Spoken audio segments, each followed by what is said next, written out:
Welcome back to the Boys series, Season 2, Episode 8.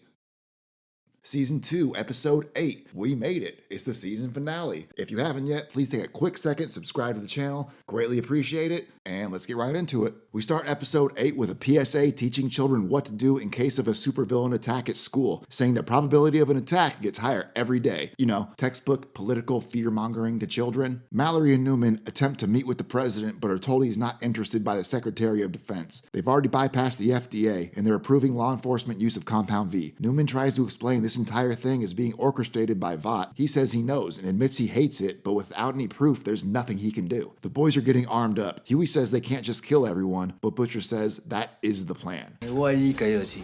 Always chases Roadrunner, always with an elaborate plan, always fails. All you need is an AR-15 and meep. No more. Starlight says she has an idea and asks Butcher to give them the rest of the day to figure it out. Stormfront and Homelander discuss the Capitol attack and neither know who's responsible for the head popping. Starlight and Huey meet Maeve at her apartment. This is the guy? I could split that shit like dry firewood. Starlight asks her to testify, on record, against Vought and Homelander. She says no, it's suicide, and she's tired. Mr. Edgar meets Alistair Adana at the church. Alistair says the Deep is ready to come back. He then asks about A-Train and is shut down, saying bringing back 2 cast-offs would show weakness. As they leave, A-Train walks out. He overheard everything. Becca tracks down the pawn shop where the boys are hiding out and finds Butcher telling him they took Ryan. She apologizes for what she said, and he tells her not to worry, he's gonna find him. Ryan was left with Ashley babysitting him, and she's clearly having a mental breakdown. Ryan misses Becca and asks to call her. Stormfront interrupts and suggests they take a field trip. They go to Planet Vought, an overly crowded 7-themed restaurant. At first, he seems to like it, but then they're quickly surrounded by kids asking for pictures, and he's completely overwhelmed. He starts to cry, saying he wants to go home and wants his mom. Homelander picks him up and they leave. Huey tells Starlight about his mom leaving him when he was 6. Suddenly, A-Train appears in the back seat and scares the shit out of everyone, causing Huey to almost crash. He hands them a folder and says, "We're even now, bitch. I was never here. Fuck that Nazi bitch." Butcher meets with Mr. Edgar in an empty restaurant. Butcher says he can get Ryan away from Homelander, and then they need to take him away and do a better job of hiding him this time. Stormfront meets Homelander at the cabin while Ryan's inside, sat on the couch. He apologizes, saying he should have known better, and Ryan says there were just too many people. Homelander is trying to teach Ryan to use his powers, but he's not getting it. He tells him to try thinking of someone he hates, but he doesn't hate anyone. Suddenly, her phone starts blowing up, and she's pissed. The news of her being a Nazi broke, and the public turned on her instantly. As soon as the boys see Stormfront leave the cabin, they start their plan and set off a pile of speakers, delivering a sonic wave of noise that distracts Homelander, causing him to leave Ryan to find out what's going on. At that moment, Butcher and Becca go to rescue Ryan, and he apologizes to his mom for everything he said. He asks who Butcher is, and Becca tells him that's her husband. Butcher makes the call to Vought to pick up Ryan and leaves the phone in the cabin. They head back to meet with the rest of the boys, which wasn't part of the plan. He tells MM he has to take both of them to Mallory for safety. Becca says she wants him to go with him, but he says no, admitting to his original plan with Edgar to backstab her and send Ryan away. He says they're out of time and she has to let him do this for them. MM takes them to meet Mallory, but is quickly cut off by Stormfront, who picks up the car and throws it through the air, sending it rolling. Butcher runs to the car to make sure everyone's okay. They climb out and MM watches their back as they run away through the woods. And now we get the face-off we've been waiting for. And what are you laughing at?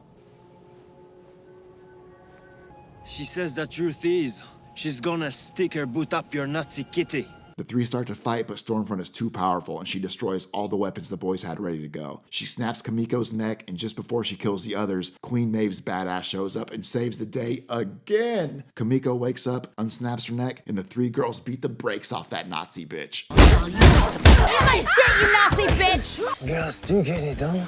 Unable to defend herself, Stormfront makes a run for it and takes off into the air. Homelander destroys the speakers and returns to the cabin to find it full of Vought guards looking for Ryan and asking where Butcher is. He figures out what's going on, closes the door, and with tears in his eyes, brutally slaughters the entire team of guards. He emerges from the house covered in blood from head to toe and licks his lips. Stormfront finds Becca, Butcher, and Ryan in the woods and tries to convince Ryan to go with her, electrocuting Butcher and tossing him aside. She gets within reach and Becca sticks her in the eye with a knife. She grabs Becca by the throat and starts choking her out against a tree as Ryan screams for her to stop. Suddenly, Ryan's eyes start to glow red and he blasts her with his lasers. I guess he finally found someone he hates. Butcher comes to and finds a barbecued quadriplegic Stormfront mumbling German gibberish on the ground. But then he hears Ryan sobbing, saying he's sorry and he didn't mean to. He turns to Becca to see her bleeding from the jugular, holding her throat. With her last breath, she begs Butcher to keep him safe. That's when Homelander shows up to see Stormfront dying. He asks Ryan if he did this, and he says he didn't mean to. He says let's go and reaches out to Ryan, but Ryan backs up and stands behind Butcher, who again says no. Just before he's about to blast Butcher, Maeve tells him to stop and saves the fucking day. Again. Maeve, MVP frontrunner. She shows him the video she has of Flight 37 and says she'll release it if she doesn't let them go. He says he'll destroy everything and everyone, but she doesn't care. As long as people see him for the real monster he is, it'll be worth it. He cries as Butcher picks up Ryan and he allows them to walk away. Vought holds a press conference and Mr. Edgar blames Stormfront as the sole attacker on the Capitol before announcing the release of Compound V has been put on hold. Homelander steps up to speak and has to thank Maeve and Starlight for taking out Stormfront. A-Train and the Deep watch the conference from the Collective in Alistair Donna's office. He says he knows A-Train stole private data on Stormfront from their archives, but he's not upset. It showed initiative. And just like that, A-Train's back in the 7. But now the Deep isn't because, like they said, 1 is redemption, 2 is weakness. A-Train leaves and the Deep is pissed. Alistair tells him he's acting toxic and should leave. I signed over my bank account to you. I filled out all those fucking children's workbooks. I married some weirdo who gives terrible blowjobs. Fuck Fresca. Mallory shows up with the CIA to take him to safety, but not before he tells Ryan to remember what he always told him. Don't be a cunt. She tells Butcher all the charges against them have been dropped. Meanwhile, Homelander jerks off standing on top of a building overlooking New York while telling himself he can do whatever he wants. Congresswoman Newman calls Alistair Donna to thank him. He says he has enough dirt to take down even more soups. As he goes to crack a can of Fresca, his head explodes and we discover that she is the fucking head popper. Back at her office, she thanks Huey for his help and he asks her for a job as a repayment. Bam! Just like that, season 2. Wrapped. The writing on this show is so good. I feel like they closed the book on so much stuff over the last 2 seasons, and they just opened up so much more for stuff that's going to be coming up next. Who else was glad to see that happen to Stormfront? Hands up. Thanks for taking this trip with me through season 2. Season 3 is coming up next. If you haven't yet, please take a quick second, like the video, subscribe to the channel. I greatly appreciate it. Thanks for watching.